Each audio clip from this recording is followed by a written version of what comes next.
আপনি রাগ করবেন, এই যে জয় বলেন তো কোন ধর্মের মানুষ মনে করবে? এরপরে আর একজন আছে তার বোন, বলেন আপনি কি মনে করবেন তারে? আপনি নাম দেখেই যদি ফেরেশতা মনে করে কি ধর্মের লাগাবো, ফেরেশতা তো মনে হয় তাল গল পাকিয়ে যাবে যে এর নাম দেখে তো আমি টের পাচ্ছি না এরা কি বলে ডাকবো। সেদিন বড় বাজারে কুষ্টিয়ায় একটা দোকানের নাম লেখা দেখলাম মহিন স্টোর। জিজ্ঞাসা করছে ভাই কি?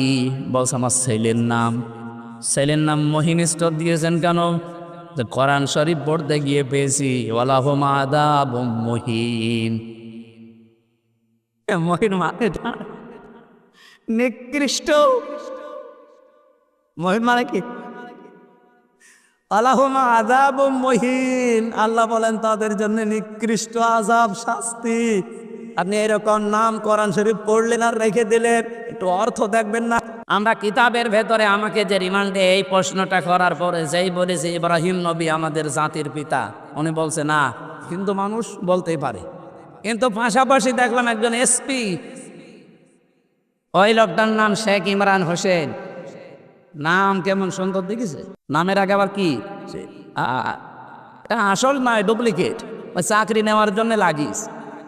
এই শেখ সাহেব এসে বলছে হ্যাঁ জাতির পিতা আপনি বঙ্গবন্ধুকে মানেন না? আপনি কোন দেশের মানুষ? কেন বাংলাদেশের? না, এই দেশে বাস করতে হলে জাতির পিতা বঙ্গবন্ধুকে মানা লাগবে। আমাদের কোরআনের বাইরে চলে যাচ্ছে, যাক। এই ছিল দেশের অবস্থা। অথচ জাতির পিতা ইব্রাহিম ঘোষণা হামজা দিয়েছে কে? বলেন বলেন।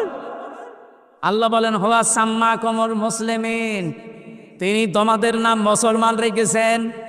এই হুয়ার ফাইল হয় আল্লাহ তাআলা নিজে অথবা ইব্রাহিম নবী, যেহেতু তিনি আমাদের পিতা।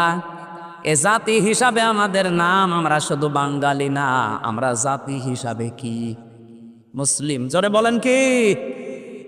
আরে দেশি হিসাবে আমরা বাংলাদেশি। আমার নাম এমনিতেই একজন হলে হামজা, কিন্তু জাতি হিসাবে দাবি করলে আমি বাঙালি না, শুধু আমি কি?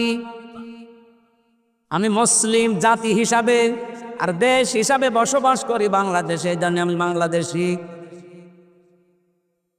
হুয়া সাম্মাকুমুল মুসলিমিন, এই শব্দ দিয়ে আমি কয়েকটা মাসলা পেয়েছি। তাফসিরে মুফাসসির বলেন বাবা হিসাবে এখানে প্রায় 13টা দায়িত্ব চলে আসে। এখানে যারা বাবা আছেন, শুধুমাত্র জন্ম দিলেই বাবা হওয়া যাবে না, কমপক্ষে 13টা দায়িত্ব সন্তানের উপরে পালন করা লাগবে। আর আমাদের যিনি জাতির পিতা ইব্রাহিম নবী 13টা দায়িত্বই তিনি পালন করেছেন।